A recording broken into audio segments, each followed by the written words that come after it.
My fiancé's best friend confessed her love right before our wedding and he kept choosing her over me, so I taught them a lesson they won't forget. I'm 27 female, and I've been with my husband Matt, who's 30, for 3 years.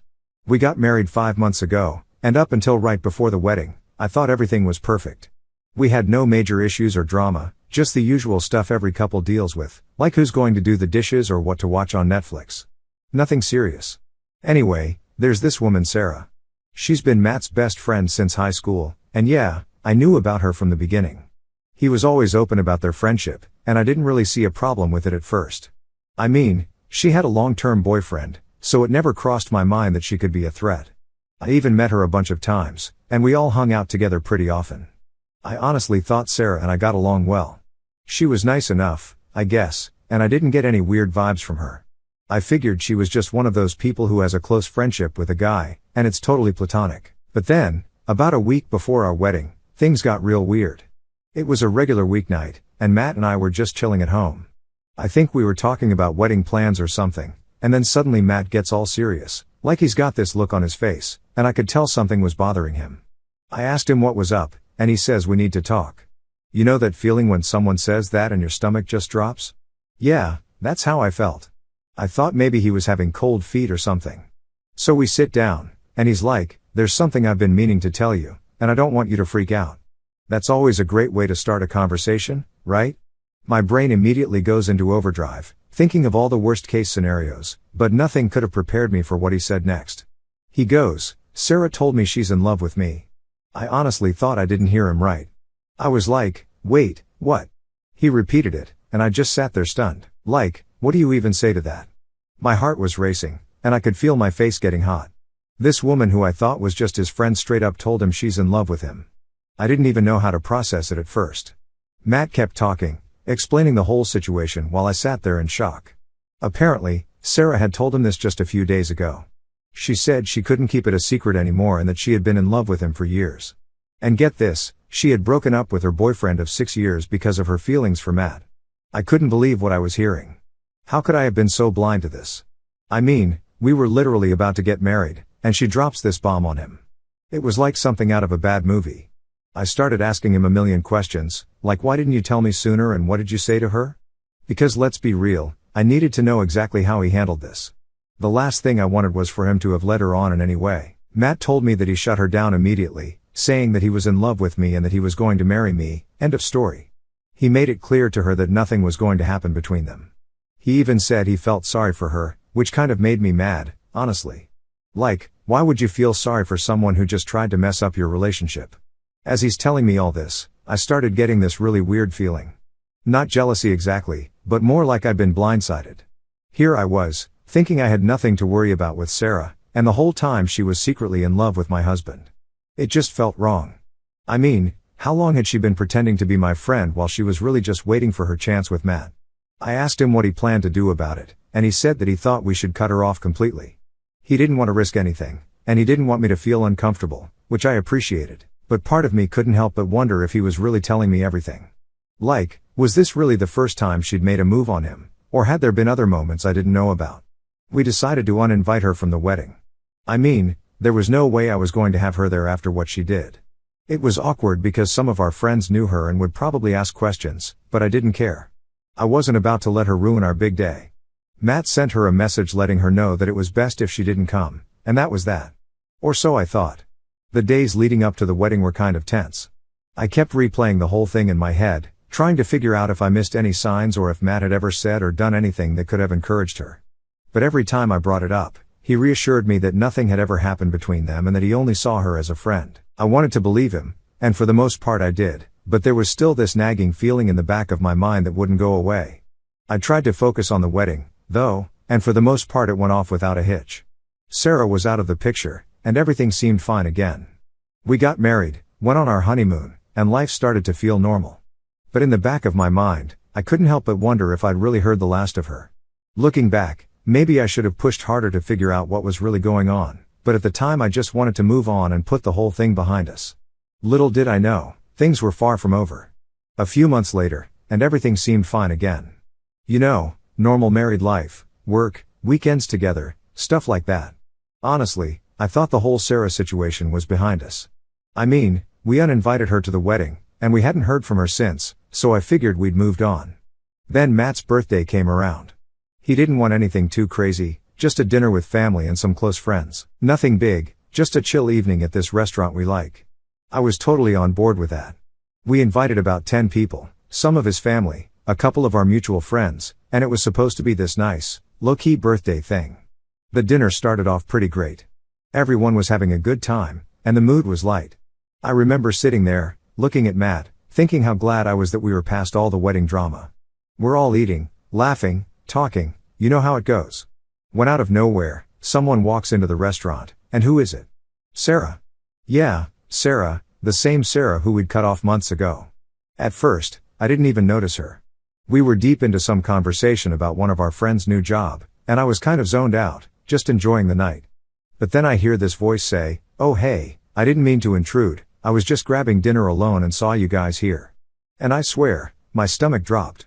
I look up, and there she is, standing at our table like it's no big deal. I didn't know what to do. I just froze. Matt looked surprised too, but not in the way I expected. He wasn't like shocked or annoyed, he actually smiled at her, like he was happy to see her or something. And that really threw me off. Sarah stood there, acting all innocent, like she just happened to be in the same restaurant on Matt's birthday. What are the chances, right? She wished Matt a happy birthday, and I'm sitting there waiting for him to say thanks, but we're kind of in the middle of a family dinner, you know, like a normal person would do in that situation. But no, instead he looks at her and says, "Why don't you join us?" And I'm just sitting there staring at him like, "Are you serious right now?" I couldn't believe it. This was the same woman who told him she was in love with him, who tried to get him to call off our wedding, and now he's inviting her to sit with us. I didn't even know what to say. I was too stunned to react at first. I glanced around the table, and no one else seemed to think it was weird. I mean, they all knew Sarah, but they didn't know the whole story, so maybe they just thought she was still a friend of ours. But I wasn't about to let this happen. I wasn't going to sit there and play nice while this woman who had tried to sabotage my relationship joined us for dinner like nothing had ever happened. So I stood up and I said, "You know what, you can have my seat." I didn't even look at Sarah when I said it. I just pushed my chair back and walked out of the restaurant. I could feel everyone's eyes on me as I left, but I didn't care. I wasn't about to sit there and pretend everything was fine. My heart was racing as I walked outside, and I immediately texted a ride home. I figured Matt would follow me, maybe come after me to see if I was okay. I mean, I had just walked out of his birthday dinner, right? You'd think he'd be concerned or at least curious about why I left. But nope, I waited outside for a few minutes, half expecting him to come running after me, but he never did. So I got in the car and went home. I was fuming the whole ride back, replaying everything in my head, the way Sarah had just happened to show up at the restaurant, how Matt had invited her to join us without even thinking about how I would feel. It was like he didn't care at all. By the time I got home, I was still in shock, but mostly I was angry. Angry at Matt for being so oblivious and angry at myself for not seeing this coming. Hours passed, and Matt still hadn't come home. I thought maybe he'd send me a text, check if I was all right or apologize for what happened, but no, nothing. It was like he didn't even care that I just walked out of his birthday dinner. Finally, almost 2 hours later, the door opens, and he walks in. The first thing out of his mouth? Not "Are you okay?" or "I'm sorry." No, he walks in and immediately starts arguing with me. He says I overreacted and acted immaturely by leaving. He actually had the nerve to say I ruined his birthday. I couldn't believe what I was hearing. I asked him why he invited Sarah to join us after everything that had happened. I thought we were on the same page about cutting her off, but apparently I was wrong. He looked at me like I was crazy and said I was just being nice. It's been a long time since I saw her, and I didn't think she still had feelings for me. Didn't think she still had feelings for him? I couldn't believe what I was hearing. How could he be so clueless? This woman literally broke up with her boyfriend to try to get with him, and he just assumes she's over it because some time has passed? I didn't even know how to respond to that. I told him that it didn't matter whether she still had feelings or not. The fact that he had invited her to join us, knowing what she had tried to do, was disrespectful to me. But he just kept saying that I was the one who made a big deal out of nothing, that I should have just stayed and been civil. Civil with her? I was furious. He didn't get it. He didn't understand how hurt and disrespected I felt, and to be honest, I don't know if he ever will. That night, we barely spoke. He went to bed, and I stayed up just sitting there, trying to figure out where we go from here. Alright, so here's where things started going downhill fast. After that whole mess at the restaurant, things between Matt and me were tense, to say the least. We barely talked after that night, and when we did, it was mostly awkward. I tried to just move past it, but honestly, it was hard. I couldn't stop thinking about how he had invited Sarah to join us and the way he acted like I was the one making a big deal out of it. But I figured, okay, maybe this is just something we need to talk through. We had one argument, it was heated, and now we needed to sit down and really get on the same page. So a few days later, I tried to bring it up again, just to clear the air and talk about why it bothered me so much. I wasn't trying to start another fight, just wanted to explain where I was coming from and why I reacted the way I did. We're sitting on the couch, and I start by telling him that I still feel hurt by what happened. I explained that it wasn't just about Sarah showing up, it was about how he handled the whole situation. I needed him to understand that for me, it felt like a betrayal, not just because of Sarah's history with him, but because he didn't even think about how I'd feel inviting her to sit down with us. I told him that I felt disrespected, like my feelings didn't matter in that moment. Matt just sat there nodding, but he didn't really say anything. He didn't even look that bothered by what I was saying. When I finished, he just kind of shrugged and said, "I don't know why you're still holding on to this. I already told you I didn't think it was a big deal." That's when I started getting frustrated again. I was trying to be calm and explain my side, but it felt like he wasn't taking me seriously. So I asked him straight up, "Do you really not see why this upset me? Do you really think this is no big deal?" And what he said next, it was like a punch to the gut. He goes, "Honestly, I think you're overreacting. It was one dinner. I just wanted to be polite, and you made it into this huge thing. Sarah's not some villain, she was a friend, and she doesn't even have feelings for me anymore." Now at that point, I'm fuming. I told him, "You don't know that. You don't know that she's over you. She literally broke up with her boyfriend because of you. How can you be so sure?" Matt sighed, and I could tell he was getting annoyed, but I didn't care. I wasn't going to let him brush this off. So I kept pushing, telling him that he should have never invited her in the first place and that honestly, I was starting to feel like maybe he didn't cut her off as much as he said he did. Like, why was he so quick to act like everything was fine between them?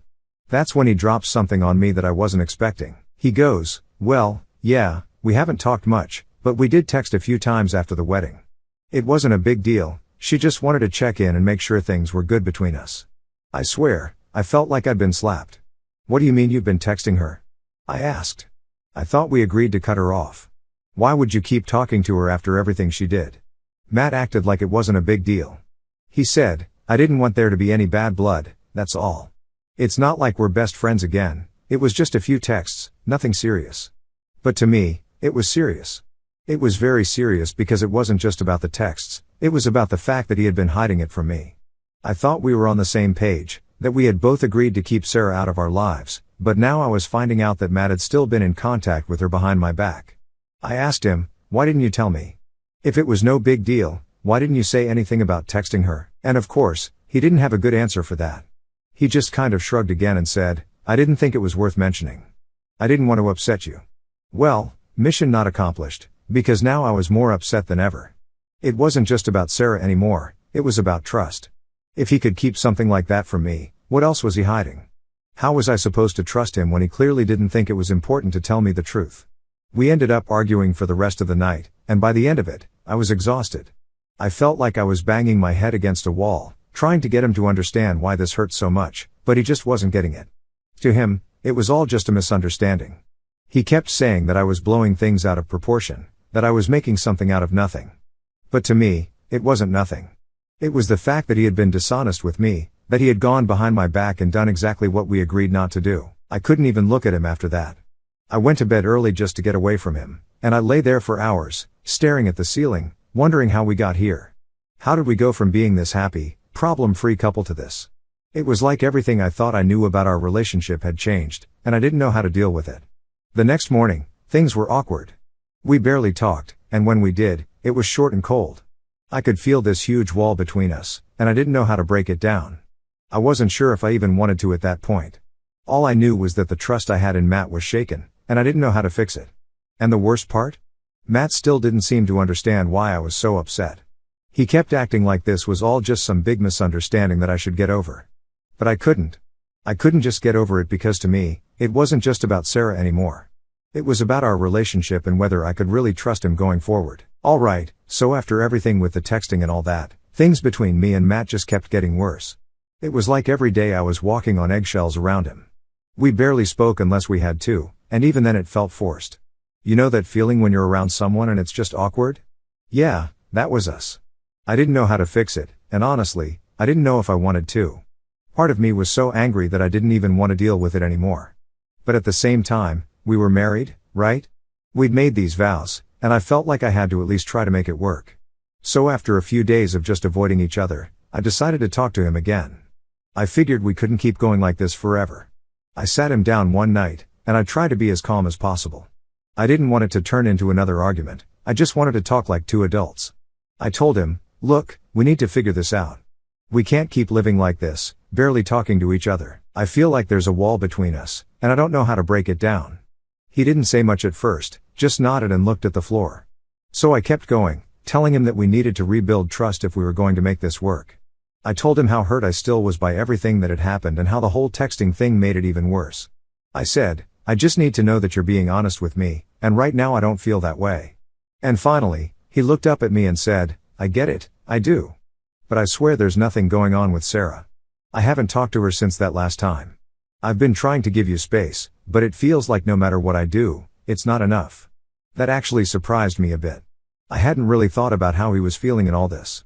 I mean, yeah, I was mad and hurt, but I guess I didn't consider that he might be feeling lost too. So I softened up a bit and said, I'm not trying to push you away. I don't know how to trust you right now. You hid the texting from me, and it made me feel like there could be more.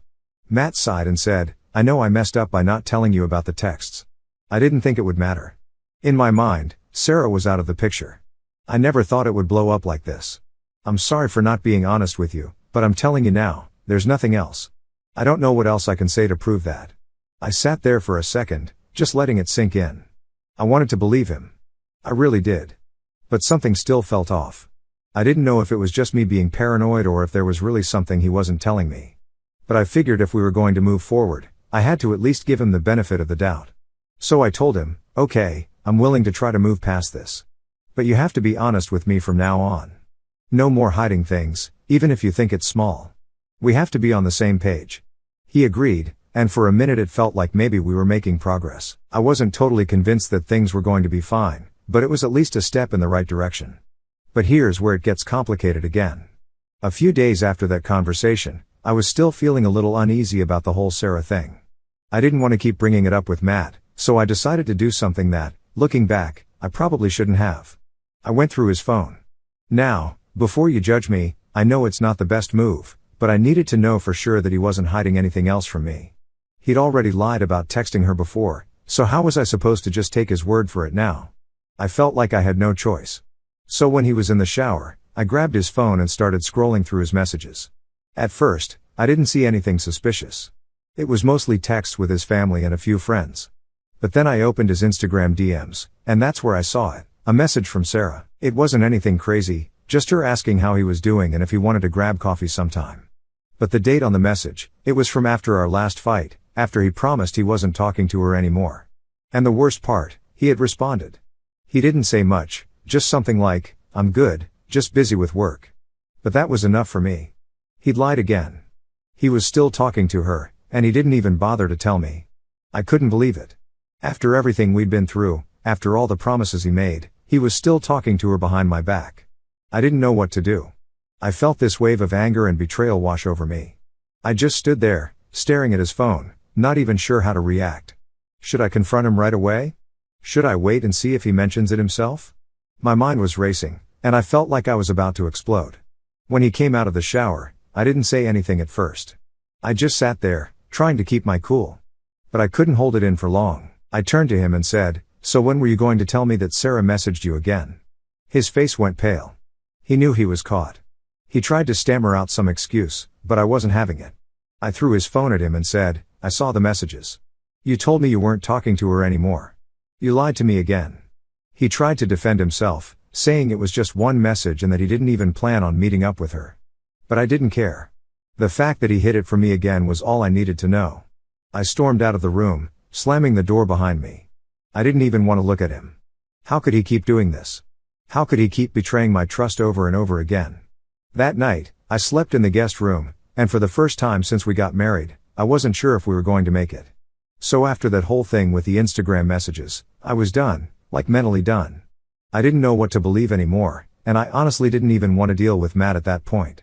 We didn't talk for a couple of days after that blow-up. I was staying in the guest room, and he was in the bedroom, and it was like we were two strangers living in the same house. It was awkward, but honestly, I didn't care. I needed space to figure out what the hell I was going to do. I knew we couldn't just keep living like this, but I didn't know if I was ready to make any big decisions yet. Part of me was still hoping Matt would come to his senses, admit that he messed up again, and actually try to fix things. But every time I thought about those messages, I just got angrier. It wasn't about Sarah anymore, it was about the lying, the constant sneaking around, the hiding stuff from me. How was I supposed to stay in a marriage where I couldn't even trust my husband? Anyway, a few days after the fight, Matt finally came to me and said we needed to talk. I'd been waiting for this, but I wasn't sure how it was going to go. I sat down on the couch, and he sat across from me, looking like he didn't even know where to start. We were both quiet for a minute, and then he finally broke the silence. "I'm sorry," he said. "I know I've been screwing up.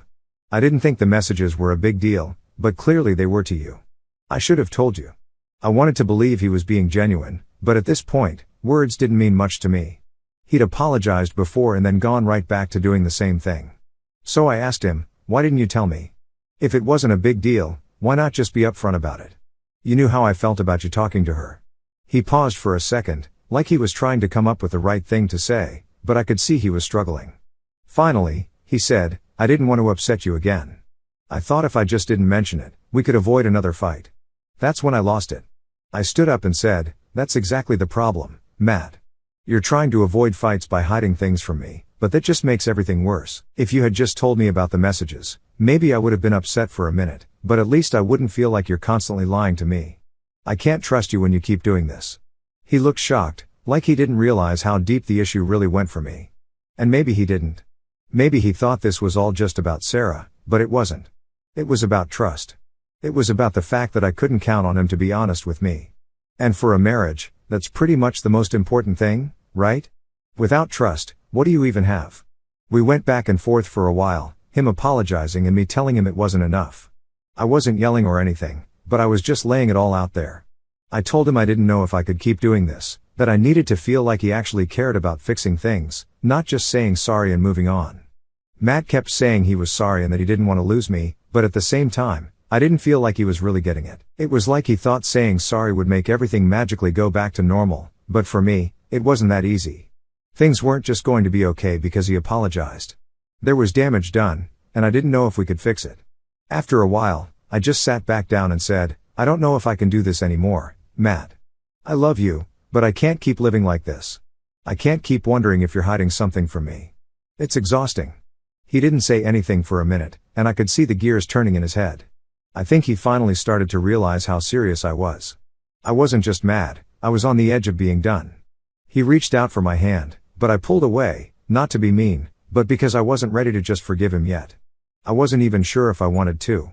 "I'll do whatever it takes to fix this," he said. "I know I've been messing up, but I don't want to lose you. I'll stop talking to Sarah for good. I'll do anything. I just want us to be okay." It was weird because part of me wanted to believe him. I wanted to believe that this time he was serious.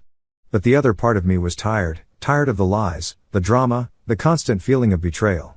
I didn't know if I had it in me to keep fighting for this marriage when I was the only one who seemed to care about the trust part. I told him, "I don't know if that's enough. It's not just about Sarah, Matt.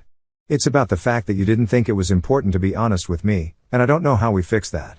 He tried to argue that he'd been honest most of the time and that he didn't mean to hurt me, but honestly, I wasn't in the mood to hear excuses anymore. I told him, "It's not about what you meant to do, it's about what you did. You lied to me, and you kept lying even when you knew it hurt me. How am I supposed to trust you after that?" We sat there in silence for a while after that. Neither of us knew what to say. I think we were both just trying to process everything. Eventually, I got up and said, "I need some time to think. I don't know if I can forgive this right now." He didn't try to stop me. He just nodded and said, "Take whatever time you need. I'll be here when you're ready." I walked out of the room and went back to the guest room where I'd been staying. I sat on the bed and just stared at the wall, thinking about everything that had happened. Part of me wanted to believe we could fix this, that we could get back to where we were before all the lies. But another part of me wasn't so sure. I didn't know if I could ever fully trust Matt again, and honestly, without trust, what's the point?